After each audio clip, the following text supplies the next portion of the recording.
comprehensive reform.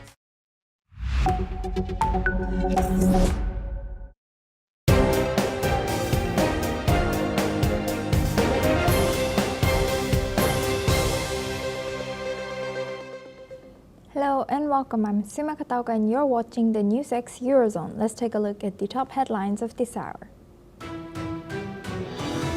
According to Russian officials, Ukraine has launched at least 75 drones into Russia today, killing one person in Volgograd and igniting a fire near a major refinery. The attack has disrupted dozens of flights across Russia as Kyiv continues targeting oil infrastructure to weaken Moscow's economy amid reported Russian advances in eastern Ukraine. Prince William has announced the 5 winners of the Earthshot Prize 2025 in Rio de Janeiro, celebrating innovators committed to solving global environmental challenges, with each receiving a £1 million grant. This year marks the halfway point in the Earthshot's 10-year mission. The European Union has reached a deal to cut greenhouse gas emissions by 90% by 2040 compared to 1990 levels, as EU Chief Ursula von der Leyen hailed the agreement as good news, while environmentalists criticized it as weakened by carbon laundering.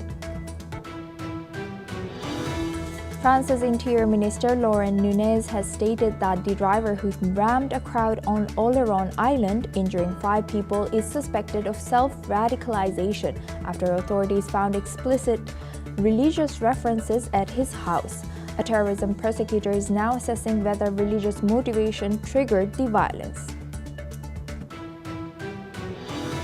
Meanwhile, France's top auditor Pierre Moscovici has called last month's Louvre heist, where robbers stole some of the nation's crown jewels, a deafening wake-up call for museum security.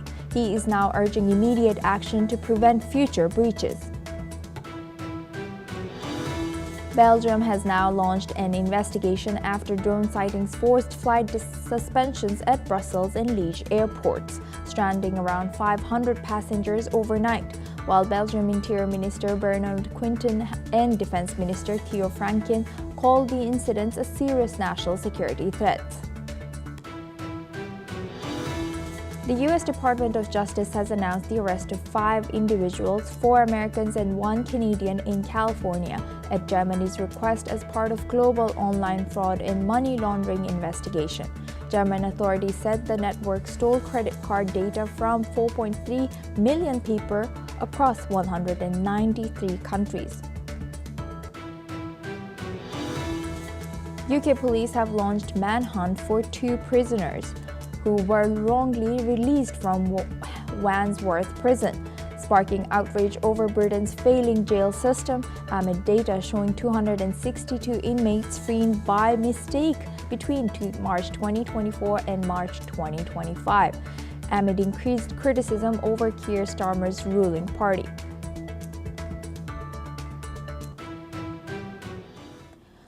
Now we start with Russia and Ukraine. The Russian Defense Ministry has issued a statement saying that in overnight strikes, Russian forces unit Ukrainian energy and transport infrastructures.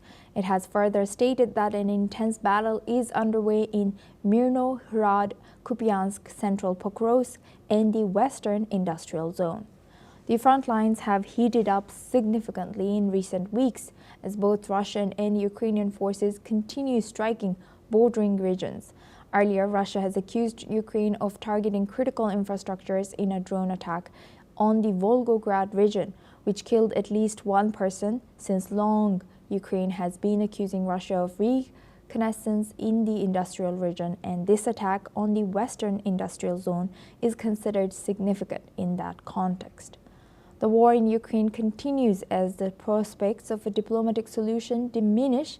The possible Trump-Putin summit in Budapest has been postponed as well, while Ukrainian President Volodymyr Zelensky has been urging Western powers to supply long-range weapons with deep strike capabilities. As the battle is underway in Pokrovsk, Ukrainian military has released a video footage showing Ukrainian forces raising flag on Pokrovsk City Hall. Now for this discussion, we welcome Alison Mutler. She's a former AP Bureau Chief in Romania, joins us live from Bucharest. Thank you very much, Alison, for joining us again. Good to see you. Alison, now, how do you analyze this intensification of fighting and attacks on infrastructure? How is it affecting the prospects of any renewed diplomatic negotiations between Russia and Ukraine? I think, as you said in your report, chances of a diplomatic solution are quite low at the moment, since the meeting between Vladimir Putin and Donald Trump was actually cancelled in Budapest, Hungary. I know that Orban, who is a sort of spokesman for Vladimir Putin, is meeting Trump in Washington, I think it is today, and that will obviously provide hopes for Russia that they can put their case to Donald Trump as they see him as the most sympathetic leader at a high level that will act in their favor, although that is also diminishing. What we are seeing, as you said, is renewed fighting, increased fighting on the ground, particularly over this strategic region, Pokrovsk, which is where Ukraine had a logistics and transport hub. Now, Russia wants to seize this area because it would mean, I think, an extra 10% of the remaining 10% of the Donetsk region, this rich industrial region which has precious minerals, and it's also where the ethnic Russian minority lives. So they are really trying to push back Ukraine, to defeat Ukraine, and to claim victory. For them, it's obviously it's an important battlefield victory, but it's also a psychological victory, because this is the area they've always thought that they could seize, the eastern part of Ukraine. That is, for them, it should be the easiest part, but it's been much, much harder than they thought. And there's very fierce fighting going on. Russia is really, really driving in hard, but Ukraine are putting up a very fierce defense. We know that they've been known for their very fierce fighting and their courage. So it's very hard actually to know what's going on, because at the moment, because of the difficulties for war reporters, all we're hearing is what the Ukrainian side said and the Russian side said. We have no international journalists in there. So that makes it very difficult what's going on. But sorry? Maybe, as the hours go on, we'll find out more. At the moment, it looks like Ukraine is putting up a very fierce fight, but that Russia is also pushing as hard as it can. And they're using what is called a pincer. We're going to be here for 2 minutes. They're trying to encircle Ukraine rather than just push forward. They're trying to grab them like that, like a crab or something, to strangle them, as it were. But I think the fight is going on from what we can gauge at the moment. And we'll know in the coming hours and days what the result is, whether Russia succeeds in its goal of capturing the final bit of Donetsk. Yes, Alison, we are eyeing this on over here, and thank you for discussing that with us. As you also mentioned, that psychological warfare is playing out in between both sides, and also, how do you think this they are keeping up the morale in fighting? As we see, from what we hear, it's only Russian side on Russian regions, and then Ukrainian side, from Ukrainian side, no international journalists. So what do you think, how are they keeping up with the morale through this intensifying war, both sides? To talk about the psychological bit, for Ukraine, the big leader and their moral sustenance, if you like, and encouragement, has been Volodymyr Zelensky, much to Russia's anger and irritation. I see he comments almost daily on what's happening, and I see that this irritates the Kremlin, who come back with Volodymyr Zelensky doesn't know what he's talking about. That says to me that Volodymyr Zelensky is doing a good job in keeping up the morale. Now, on the other side, on Russia's side, obviously you have the Kremlin. Not necessarily Vladimir Putin speaks very rarely, but he has a whole host of propagandists or influencers who will speak for him. And so they will put the Russian side. So both sides are providing morale for the countries.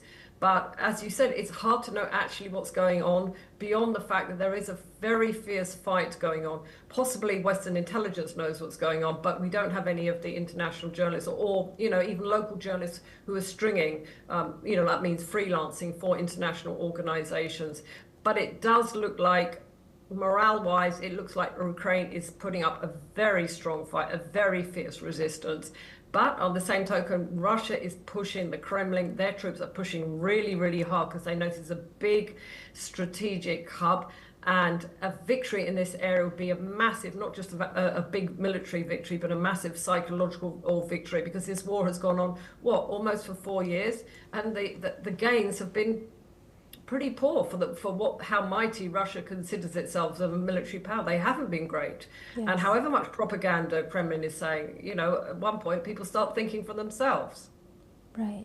Thank you very much, Alison, for sharing that insight. Please stay with us as we come back to you for our next discussion as well. Now we stay in the region. Poland and Romania are deploying a new US-made Myrno-Hrad defense system to counter a growing number of Russian drone incursions into NATO airspace. The compact AI-powered system can detect and intercept drones even when satellite and radio communications are jammed, offering a low-cost alternative to traditional air defenses. The move follows several drone incidents in recent months, including Russian drones entering Polish airspace and a strike in Romania, which has exposed NATO's vulnerabilities. The Myrno-Hrad system will also be used in Denmark, part of a broader plan to reinforce NATO's eastern flank from Norway to Turkey. NATO commanders say the technology will help create an eastern flank deterrence line designated to integrate sensors, command networks, and drone defenses. Now for this discussion, we welcome back Alison Mutler. She's a former AP Bureau Chief in Romania, joins us live from Bucharest. Thank you very much, Alison, for staying with us. Now looking at this, could these increasing use of AI-powered defense systems by NATO states escalate tensions with Russia or deter further incursions? What do you think? Well, first of all, I think the new defense system, Myrno-Hrad, I think it is, it's an American one. It works on AI. It will be used along the eastern flank, Romania and Poland, but also, as you said, with Denmark. It's very necessary. I mean, NATO's defense has not been efficient in the slightest. They have managed to repel the drones, but to do that, they scrambled very expensive F-16s. Those are machines, those are planes worth millions of dollars, and it costs probably hundreds of thousands of dollars to do that, to intercept these drones. So that was only a short-term solution.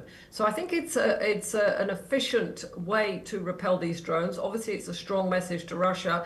But what I understand from these Russian drone attacks, because they're not sort of direct attacks, they're not looking to bomb cities, etc. They're looking more to raise tensions, to unsettle the countries along the eastern flank, and to sort of warn them, yes, Russia, we're here, you can't sleep easily. So they're not direct attacks in the way that they are bombing, sending missiles to Ukraine, but they are designed to distract and unnerve. So the fact that NATO, via, this is an American system, is going to deploy this will make, I suppose, because it's not a direct attack, it won't directly anger Russia. It will just make NATO's defense, I think, more efficient. And therefore, Russia will have to try other methods, because Russia doesn't want to attack a NATO member, because that could escalate the war, and that could mean a full-out war, and then the consequences of that would be unknown. They just want to irritate, to make known their presence, and to unsettle, make people feel insecure. So if NATO comes up with a system, as it looks like it has, which is more efficient and cheaper, that's all well and good. And Russia itself will then have to try and find other tricks up its sleeve, other methods of irritating, unsettling NATO members. And what do you think, what challenges might NATO face in coordinating and integrating these new technologies? As you mentioned, it is very, very necessary for them to do so now. Well, obviously, I'm not a military expert in the terms of the hardware and the technology, but I know it seems to be a state-of-the-art defense system. It can fit in the back of a pickup truck, I think I read. So it's very small, it's very efficient.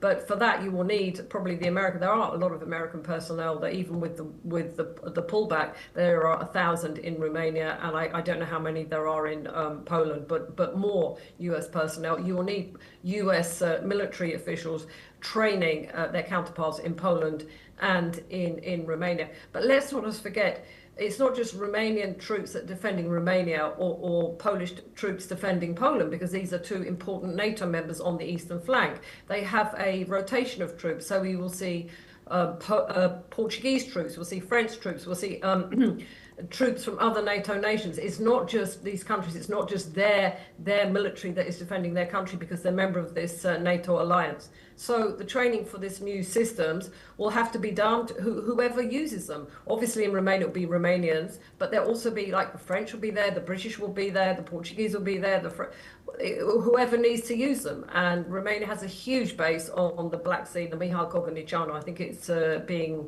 moment it's being expanded to become NATO's biggest base, I think, in Eastern Europe. Poland also has important defense hubs. So there will be training, but I underline it won't just be of the local military officers. It will be of all NATO troops who are based or rotated into these countries.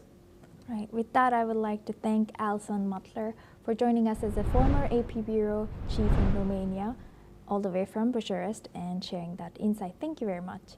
Now we move on to our next news. The Chinese Commerce Ministry has stated that the country is willing to explore the possibility of various trade and investment agreements with the European Union. Chinese Commerce Ministry spokesperson He Ya-dong has stated that both China and the EU share extensive common interests and have huge potential for cooperation. This statement follows remarks by Chinese Foreign Minister Wang Yi, who told his Estonian counterpart that China is willing to sign a free trade agreement with the European Union. China has long shown willingness and has negotiated a free trade agreement with the EU. However, the negotiations have not resulted in any formal agreement. Trade relations are currently governed by the 1985 EU-China Trade and Cooperation Agreement and the 2020 Geographical Indications Agreement. The EU has expressed concerns over unfair Chinese trade practices and the evolving geopolitical tensions with China. However, China is optimistic for a trade deal. Let's in fact listen into what Chinese Commerce Ministry spokesperson has shared. 当前，中国正在推进高水平对外开放，主动对接国际高标准经贸规则，稳步扩大制度性开放。中欧在经贸领域有着广泛的共同利益和巨大的合作空间。中方愿同欧盟深化互利合作，探讨商谈包括投资协定在内的各类经贸协议的可能性，提高中欧贸易投资自由化、便利化水平。Now for this discussion, we welcome Keith Vaz. He's a former UK minister, joins us live from Goa. Thank you very much, Keith, for joining us again. Good to see you. Keith, although we both know both sides, China and EU, share great common interest on trade, Europe seems hesitant to signing a renewed trade deal, while China seems very keen. What do you think, what obstacles might prevent EU from reaching a comprehensive trade deal with China? Good afternoon, Asma. I think that the fact that the Chinese have decided to approach the EU and the EU is in dialogue with them concerning a trade deal tells us a great deal about the current situation regarding trade, which has been ushered in following the election of Donald Trump as the President of the United States. So I'm not surprised. I think that the EU have always wanted to do some kind of deal with the Chinese, and here is an opportunity for the biggest trading partner in the world to come together with the EU, which has 500 million people, and to strike a trade deal. So I'm not surprised. I think that some might try to put obstacles in the way, but by and large, people will try and make sure it's a success. And I hope that it will be a success because it will only be in the interests of China and the EU because of the complete uncertainty that has been generated by what Donald Trump has been doing. And how do geopolitical and tensions and concerns over unfair trade practices from EU's perspective shape EU's approach to economic engagement with China? Well, the EU, of course, always has these standards, but there are many EU countries, as I recall from being the Minister for Europe for a number of years, there are some countries that look after certain special interests. The EU looks after its farmers. France looks after its farmers in particular. Germany looks after its winemakers. One of the difficulties for the UK was that we didn't really look after anybody. We wanted to be part of the EU and we wanted to be contributing to it. So there's always at the edges unfair practices within the EU. And of course they will point to this with China, but if China gives them a better deal than the United States, Asma, they will go with China. Why would they not wait? They need to make sure that this happens. Yes, indeed. Thank you very much, Keith, for sharing that. Please stay with us as we come back to you for our next discussion as well. Now we move on. In France, the government is calling on the European Union to take action against Chinese-founded e-commerce giant Shein following public uproar over the sale of childlike sex dolls on its French website. Foreign Minister Jean-Noël Barrot has stated that the European Commission must act and impose sanctions as it can no longer wait. Brussels has already been examining the fast fashion platform over risks linked to illegal products, but France now wants stronger measures. The country's junior minister for digital platforms, Anne Henaf, and Finance Minister Roland Lescure have sent a formal letter to the Commission, urging it to use all its powers to investigate Shein's practices.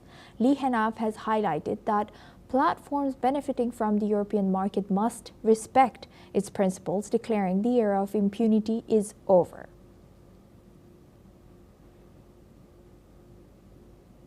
Now we welcome back our guest Keith Vaz. He's a former British minister, joins us live from Goa. Thank you very much, Keith, for joining us again. Keith, how do you think it's affecting Shein while it's opening its first store in France, Paris, as this scandal unfolds? Well, I think that it is a matter of concern. There's no question. There is concern about what is going on. But the only way in which it can be dealt with is to look carefully at what happens as a result of the decision that's been taken. I think that it's right to flag this out. These are important matters. But until we see it, the story unfold, we don't know whether or not there can be any differences or any changes that are going to be required. So it's happening. It's concerning. Everyone is going to be monitoring. And obviously, people want to make sure that it is investigated very, very carefully. Yes, indeed, and it is very upsetting that the e-commerce giant like Shein could be selling childlike sex dolls in their websites across the world, not just France in particular. It's just that the fact that French were the first to point it out. What responsibility do you think online marketplace like Shein have in ensuring that such products are not being sold and the products that they sell comply with ethical and legal standards? I think what we need to do is have very careful regulation. Now that this has been pointed out, everyone needs to be very well aware of what is going on, and they should act accordingly. You obviously need to use the ultimate power, which is enforcement. But the point of having regulators is that the regulators are acting in a way that should ensure that something is positively happening about this. How long do you think will it take for EU to or France to bring a regulator like that? And isn't it surprising that there is no regulator, or there was no regulator, that these kind of products were illegal products, such as the childlike sex dolls was in a platform, in an e-commerce platform? One regulator, 24 regulators. I prefer one setting a standard that people can follow. But there's no point in having a regulator unless there's enforcement powers. You can call countries and organizations out, but you need the power of sanction. And I think that is what people will be looking for. Yes, indeed. With that, I would like to thank Keith Vaz for joining us as a former British minister from Goa. Thank you very much. Now we move on to our next news. In Turkey, 6 prominent journalists have been summoned by police over their reporting on Istanbul's imprisoned opposition mayor Ekrem İmamoğlu. Prosecutors in Istanbul say the journalists are being investigated for allegedly disseminating false information and aiding what they call the İmamoğlu criminal organization for profit. It remains unclear whether former charges have been filed. İmamoğlu, a leading figure in the main opposition Republican People's Party, has been in custody since March this year on corruption allegations, but he has yet to stand trial. His arrest earlier this year sparked protests in Turkey. Opposition leaders have condemned the move, calling it an attempt to intimidate the press. Police reportedly confiscated the journalists' phones during early morning visits to their homes. According to Reporters Without Borders, Turkey ranks 159th out of 180 countries in the 2025 Press Freedom Index. Now we move on to UK. London's Mayor Sadiq Khan has hailed Zohran Mamdani's victory in the New York City mayoral race as a fantastic win and congratulated New Yorkers for choosing Mamdani. Let's listen into what he has said. Well, I want to congratulate Zohran for a fantastic win in New York. Congratulate Zohran's family, congratulate his team, and congratulate the city of New York. They've chosen, in a bitterly contested election, hope over fear, unity over division, and I'm already experiencing the ripples of hope and happiness coming from his victory. The win will install Mamdani as the first Muslim mayor of the biggest U.S. city, New York, following in the steps of Khan, who became the first Muslim mayor of major Western capital when he won his first 3 election victories in the British capital in 2016. Meanwhile, Sadiq Khan has stated that London is similar to New York. Let's listen into what he has said. London, like New York, is a city that is liberal, multicultural, progressive, and also incredibly successful. We are the antithesis of everything that Donald Trump is about. And you can see why President Donald Trump hates London, hates New York, and hates the fact that Londoners, like New Yorkers, have chosen hope over Donald Trump's vision of fear. And that's a wrap on the NewsX Eurozone. Keep watching NewsX World for more news updates from around the world.